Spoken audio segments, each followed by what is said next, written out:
Welcome, everybody. My name is Anthony Kazazis, and I am the director of the NYC Network Group, as well as the NYC Real Estate Expo. And I want to welcome you all for coming out and listening to our second series with Lorendi Roos at Roos Advisories.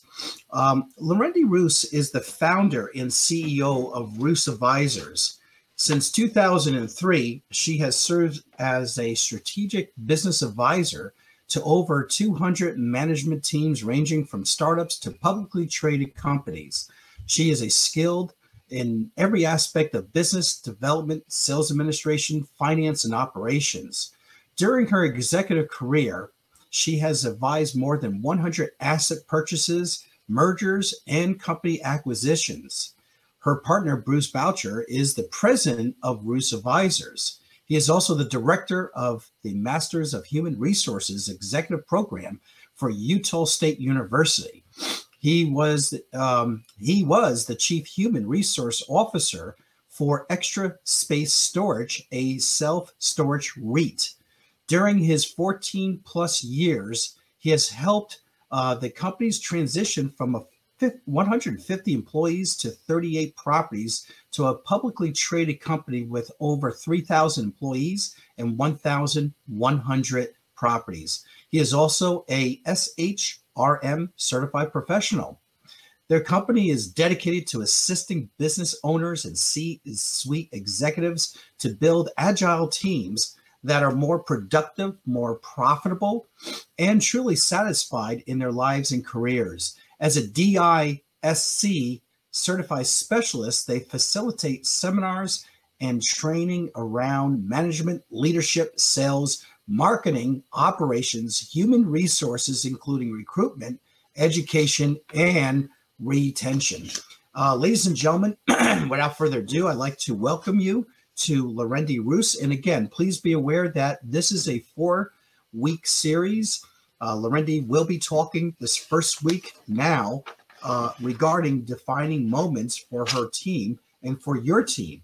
A series again of 4 weeks on the 9th and the 17th and the 23rd. We'll be back with Lorendi Roos with offering different topics as well. You take everybody, ladies and gentlemen, without further ado, Lorendi Roos. Thanks. I think, Anthony, thank you so much for that introduction. I think I'm going to take it first. First of all, to all of you who've joined us, thank you so much for joining us and welcome. We very much appreciate the opportunity to chat with you this morning and to share some insights. It's funny how things work in life. You know, I was listening to Anthony's gracious introduction. It's kind of embarrassing in a way, and at the same time, it reminds me that my partner Lorendi and I have had some crazy experiences and some wonderful experiences, and no doubt you all have been through some of those yourselves, and you're certainly facing some challenges today.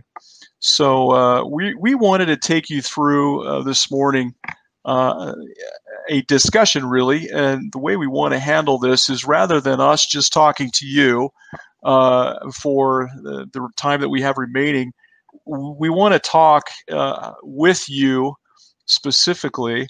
And so we want you to use the chat today, and feel free to ask questions of us as we go. We'll have a pause here and there and make sure that we get to as many of your questions and observations as possible. This is about you, really, and it's about us helping you and facilitating this great important notion of creating a cohesive team. We've probably all been on teams. I spend a lot of time in my academic setting teaching about teams, but I also spend time in our consulting helping people create teams that actually work. Teams are more than just assigning people and putting them in one place or on one particular project. So today we'd like to walk you through some keys to creating a cohesive team. And Lorindy's driving, so if she can get to the next slide. We know for a fact that engaged leadership equals engaged teams. And really a key to all of the performance of our teams is leaders, and what you and I do as leaders. Some of you may have come into leadership by simply being given a title. You may have been appointed such. You may have been worked your way through with the ranks to get there. You may be joining a company new. And so you have this task before you of creating engagement and creating teams that actually work. The object of teams is not to create the team. The object is to get work done and to win, right? And so as you think about this, how do you know when your teams are highly productive and effective? What gauges do you use? What measures do you use to get there? And what I'd like you to do with this question, how do you know when your teams are highly productive and effective? We'd like to have you put your answer in chat and write us a message as to how you know that happens. We know that, in fact, less than 17% of the workforce worldwide says that they're engaged, which should be a staggering number for all of us. That suggests that 83% of people working are not fully engaged in work. And you know what that means, where they're giving their hearts and souls and they care about it and they act like partners and they want to see things through and they want to feel that anxiousness and that excitement and enthusiasm of succeeding. And yet less than 17% report that they do. So type in the chat your answer. How do you know when your teams are highly productive and effective? And we'll get to those as we go. So Lorinda, if we can go to the next slide. So one of the first principles that we'd like to cover today in our effort to help you develop a higher sense of leadership and a higher level of result is trust. Trust is really the foundational piece and our first piece that we'd like to talk about today. 63% of people surveyed don't trust their leadership, whether in business or government. And we've seen that, experience that today as we've seen some of the challenges that are happening in our country and the commentary that goes back and forth, and the lack of trust is staggering. Think about what that means to you. I think sometimes as leaders, we don't do a really great job of creating an environment of trust. We don't always give people the opportunity to be heard and to really have a sense that we actually understand what's going on with them and that we can be empathetic and caring and concerned about them to help them do their very best work. Trust is a key. And if we can go to the next slide, as we think about some of the elements of trust, Jim Davis, a colleague of mine who taught for years at Notre Dame University, did some research and actually suggests that trust is perhaps the hardest quality to regain once lost. And if you think about that in our relationships, that's true, isn't it? It really takes a tremendous amount of work to regain that trust. So rather than lose it, it's important for us to understand how to keep it. And one of the key elements of that is it's expected of you as a leader. People expect you to do what you say, to keep your word, to follow through, to be involved in the details of what's going on in their lives. And those aren't always easy things. I can recall on multiple occasions being careful and cautious with what I was telling my team because I wasn't sure I was going to be able to deliver on it. And in that pause, even in that brief period of time where I was trying to make sure that I was authentic and actually was able to deliver, um, people wondered if they could trust me, if I would come through. These are challenging times, particularly with our communication and particularly with trust. But again, the number one foundational piece in our hope to develop cohesive teams is trust. And with that, I'm going to turn it over to Lorindy to take us through the next set of slides. Lorindy? Oh, sorry. Yeah, I wanted to also talk about this really quickly. What keeps us from trusting and what keeps us from being trusted? These are all very important pieces of this foundational trust. And as you can read them, a sense of injustice. You're not being fair. You give this person more time than me. Yeah, I get that they're the top salesperson, but they're also the biggest jerk.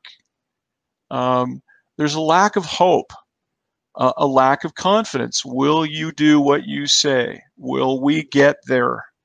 Will we really achieve? Are our goals lined? Then the last one is a desire to change. I want things to change, but I don't know how responsible I am for that change, or what's my part of change, or is it really worth it? Can I really risk? Is it safe for me to make the effort to change? All of these equate to some sort of sense of fear that keep us from trusting and keep us from going forward in this very important first step. So I see that we have some comments coming in, but I'm going to turn that time now to Lorindy. Lorindy, go ahead, please.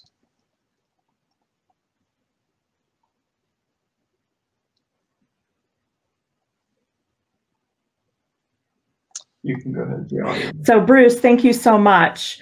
So we're going to talk a little bit more about what goes on when people are living in a place of fear. So we have kind of two places we want to talk about this morning. We have the critter state, which is that reptilian state that many of us are familiar and aware of. And then we have the smart state. So when we're in the critter state, you can see that we're only using a very small portion of our brain. So it's important for us as leaders to recognize what's really going on with our teams when they're living in a place of fear, distrust, lack of hope. There literally is a physiological reason that supports the mindset of where they're living. It's important for us as leaders to recognize this so that, number one, we don't take it personally, and number two, we can help them step into the higher consciousness.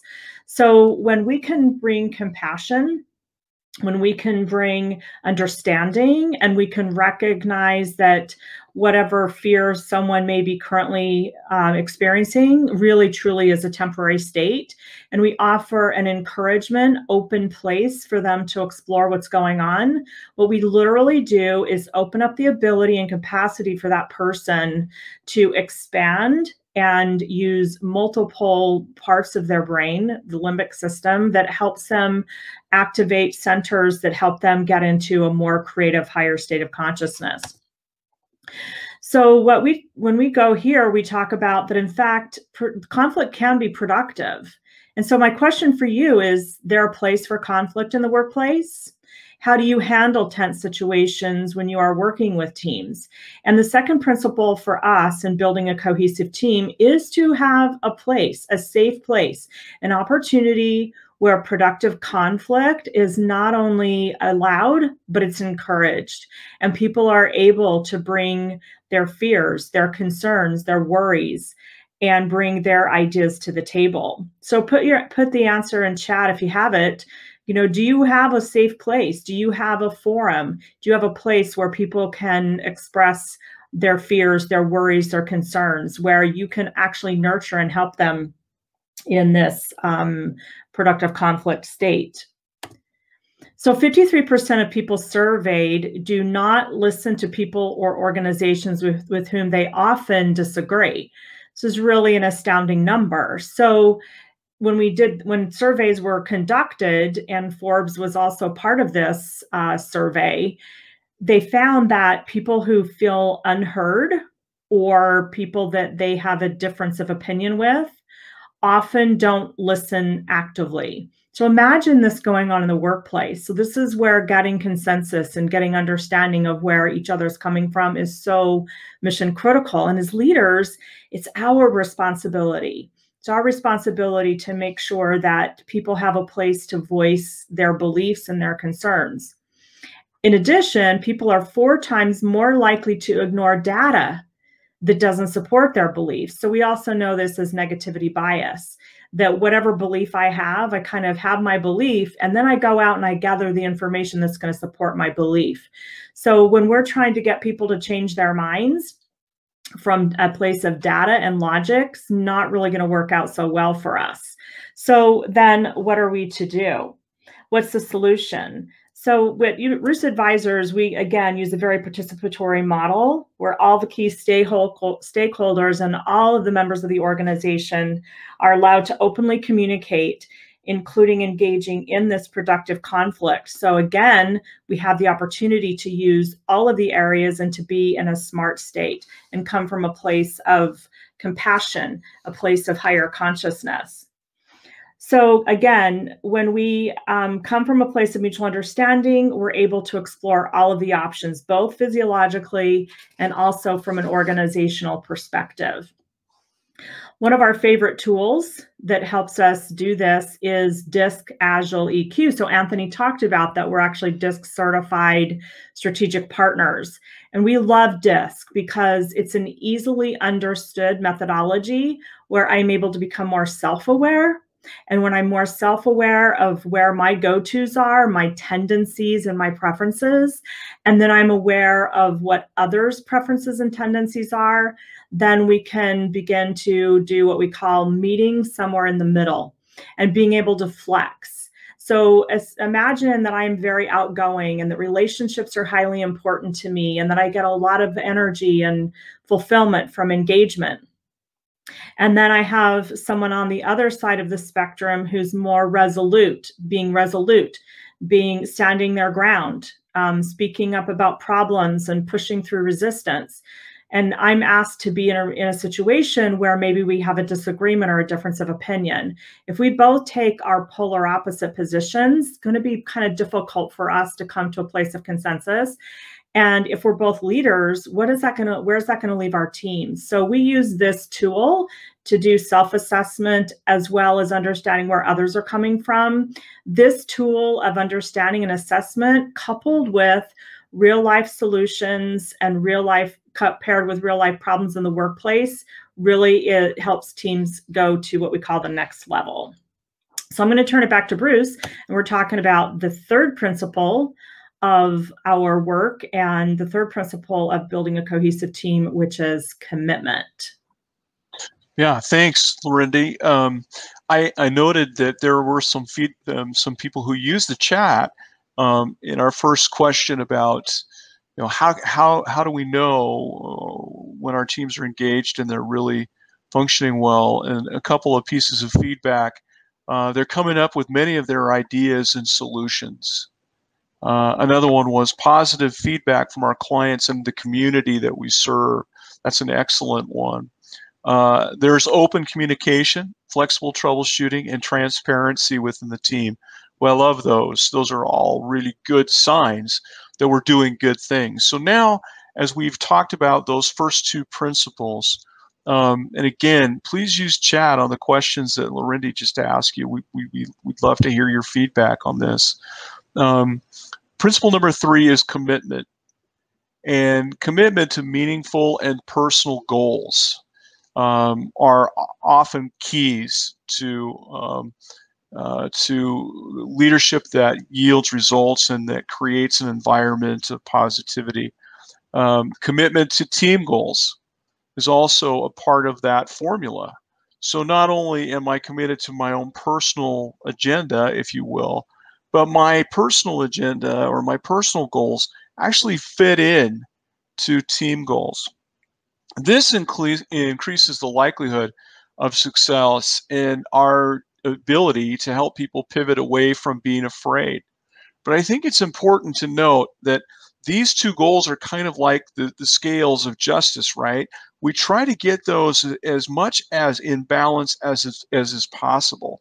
And it's important that they are. If we're overemphasizing our own personal goals, then we may not be actually working towards the greater good, if you will, and we're just getting ours.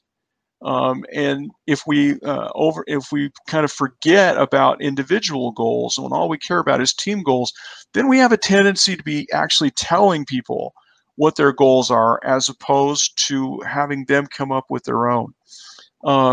We know that when we impose cascaded goals, we get results, but they're not really the kind of engaging results that we want. It's not the most effective way. A better way is to suggest this is where our team needs to go because of the needs of the business and so forth.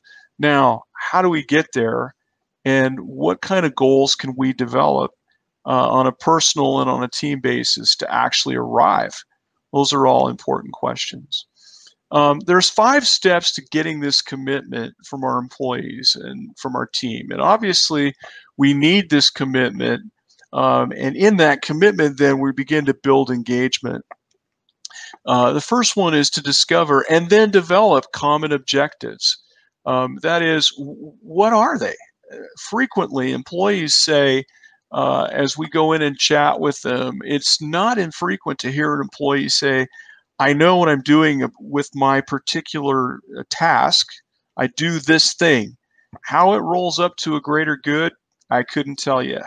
And that's tragic, really. I mean, it's something that we were really concerned about. So to help them to discover and then develop the common objectives, really important. Number 2, ensure active communication. We like to say that communication is currency. There are levels in organizations and teams and organizations that aren't directly responsible for sales or revenues. And so they're called cost centers, right? And people say, you're a cost center. It's almost like a negative connotation. But the truth is, even in those cost centers, communication is currency. It generates value. And it means so much if we can actively ensure that communication is going on. Number 3, commitment and consent versus consensus. It's one thing to say, are you committed to this, or will you commit to this? It's another thing to say, well, we all have to be on the same page all the time. These are challenging things. Do I have your commitment? Do I have a consensus vote? We all voted for it, but are we really committed to it? I have been in boardrooms where people have all raised their hand and said, yes, I'm willing to do this. And then when they leave the room, their commitment level is 0. And they felt pressured to vote for something they weren't going to do. We have to have both. It's nice to be able to have consensus, and it's important that that consensus leads to actual commitment. Let me go to the next slide, Laurendi, please. So from there, the 4th and 5th pieces are accept mistakes as likely. In teams, we're dealing with people, we're dealing with fast-moving challenges, particularly with what's going on in our workforce today. Peter Drucker suggested that the workforce today is like being in a raft in the middle of a whitewater rapid. It's just churning.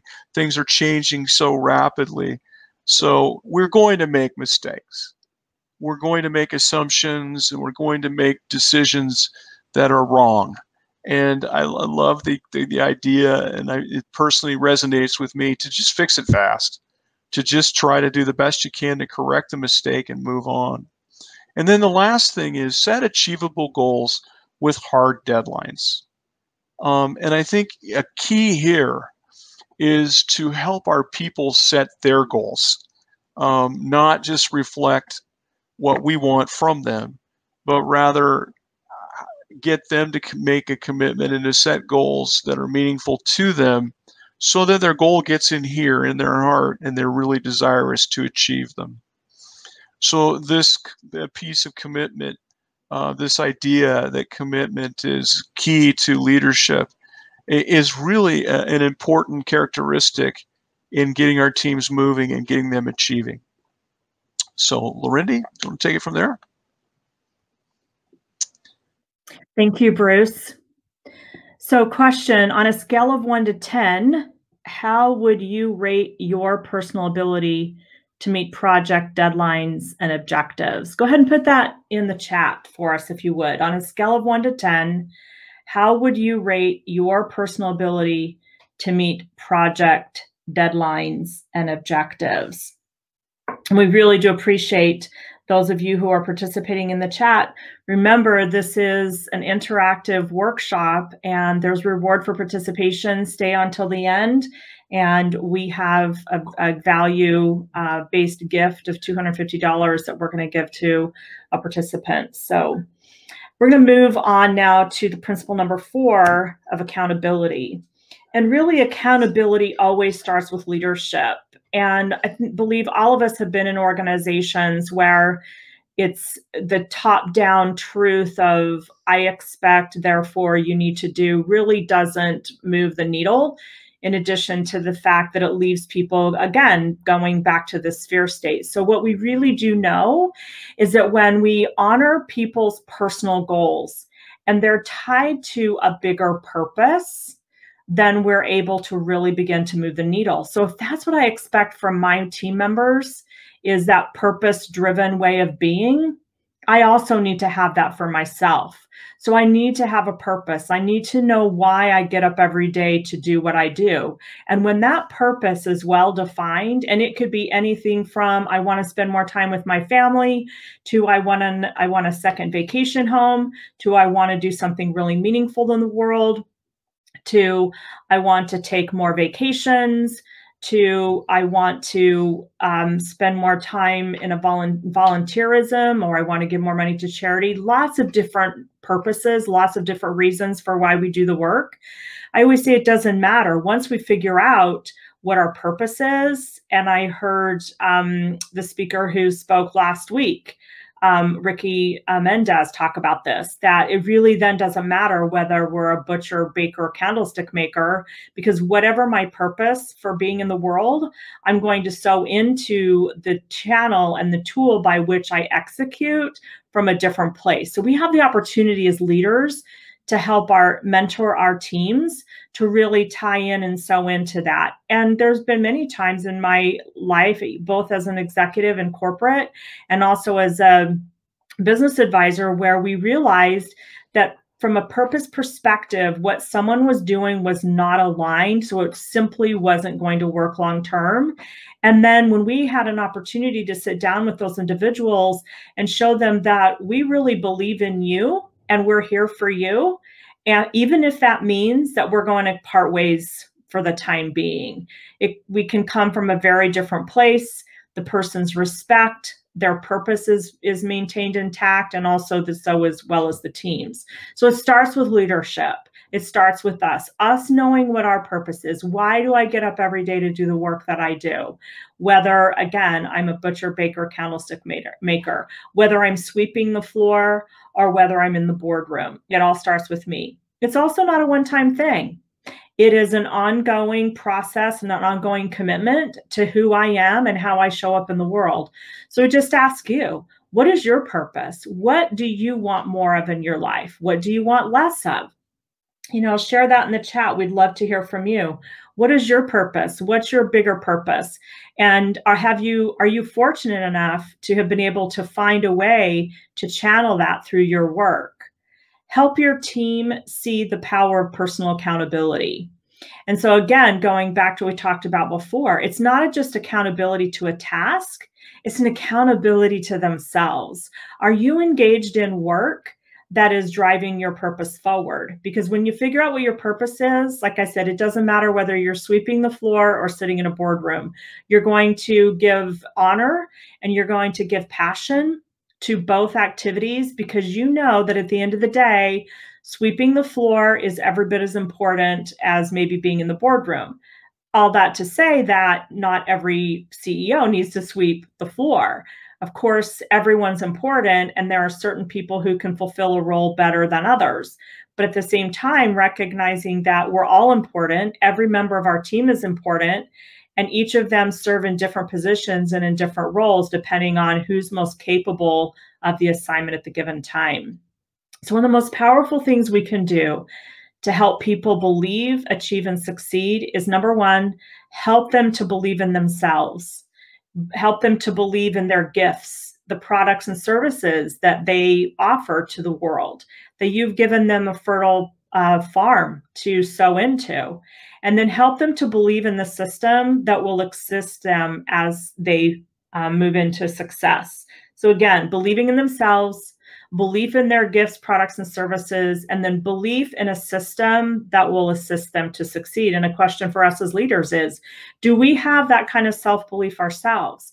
And if not, what are we doing to shore up in these three key areas? Again, we have to, it's more than just leading by example. It's really the way that we lead a very purpose-driven, aligned life. So I'm going to turn it over to Bruce to talk about results. Thank you, Bruce. You bet. Thank you, Lorindy. So just on the final portion of this, in terms of the 5 levels, what do we want from our life? What do we want from our business? What kind of results? What's the end game? If we said we want to see the end from the beginning, what would we be looking at? What are your immediate goals? And what will it look like when you actually have accomplished the goal? All of these things, we do the previous items with the intent of arriving somewhere. But like the Cheshire Cat in Alice in Wonderland, if we don't know where we want to end up, it doesn't really matter where we go.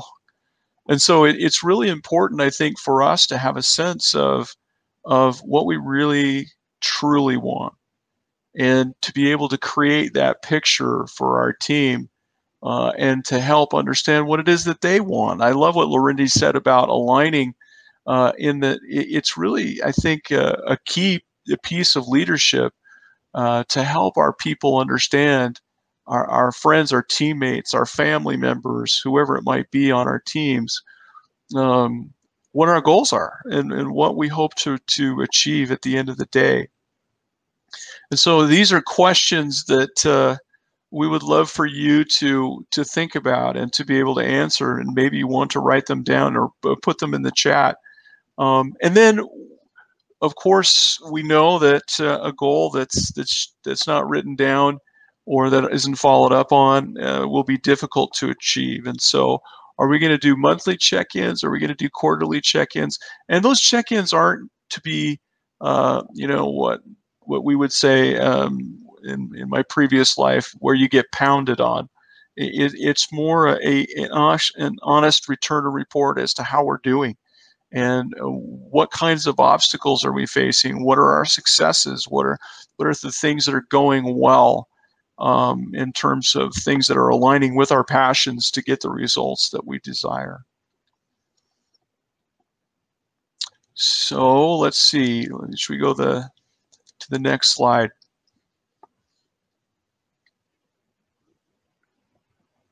So what we'd like, I think what we'd like to do now is turn the time back to Lorindy and really kind of examine some of the conversation or some of the chat that you may have given us. So Lorindy, I'll turn it back to you. Thank you, Bruce. So it's been really great Bruce and I don't get to do enough of these, so it's been fun to spend the morning with you, Bruce. But would like to just ask each of you to consider, what are your goals? When we talk about mentoring our teams and working with them, we're not just talking about weekly, quarterly, and monthly meetings where we're looking at, did you accomplish a task? Kind of a very task-driven. We really encourage that at least once a month that you take 15 minutes and you help people understand what they want from their life and if the work that they're engaged in is really supporting them.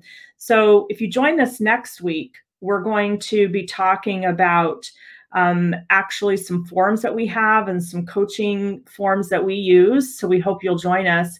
We'll be delivering that content to you to show you how, when we really get this right, everything changes in our organization.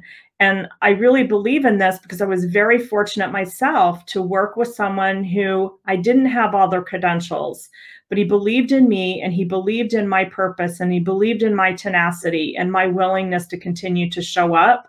And as a result, I started out as a secretary receptionist in that organization, the third employee hired. And that's how Bruce and I met. Over time, by the time I left and retired 17 and a half years later, I was second in command at that organization. And I don't say that from a place of boast. I say it from a place of, it really was one of the most enriching experiences in my life, to be able to have someone who believed in me, and then for me to be able to then turn around and have others help me to have belief in others and help them meet their dreams and their goals and their desires. So we've had some really good interaction on our chat this morning, and we're actually going to give away 2 gifts today. We're going to give one away to Diego Nunez. So if you're still on the line, if you will just put your email in the chat, and then also Chris Salbudis from Philo for Thought. We'd love to give you a gift this morning for your active participation. And as we close, we're going to share with you a video that we made a few years back. We have a program called Light Leadership, which stands for Lead with Compassion, Inspiration, Gratitude, Heart-Centered, and Team-Driven. So we're going to share this video with you, and in that regard, and we hope you have an amazing week, and we hope to see you back over the next 3 weeks as we give you ideas and input on how you really can continue to support your teams. So go ahead and pull that up for us. Thank you, In Concert Audio, for your help this morning and engineering all of this for us. We really appreciate it. Anthony, thank you so much for this platform to be able to share with your community, and we look forward to doing more great things. So let's go ahead and play that video, Matt.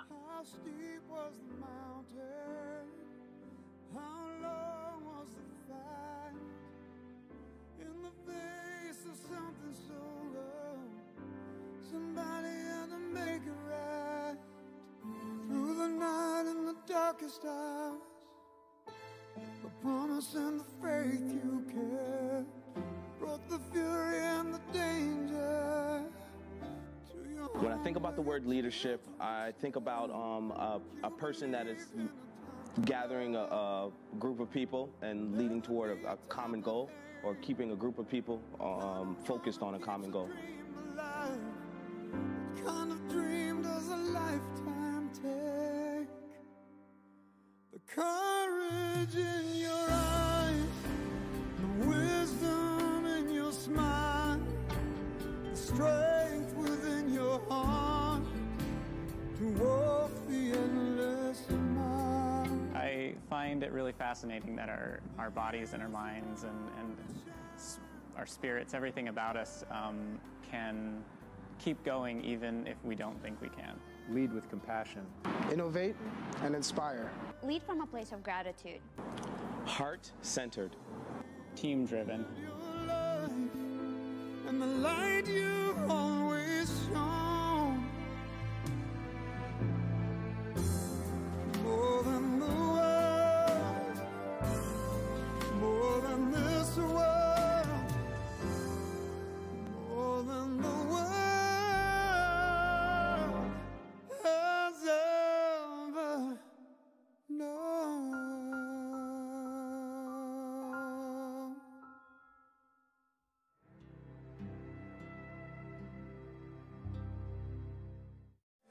How steep was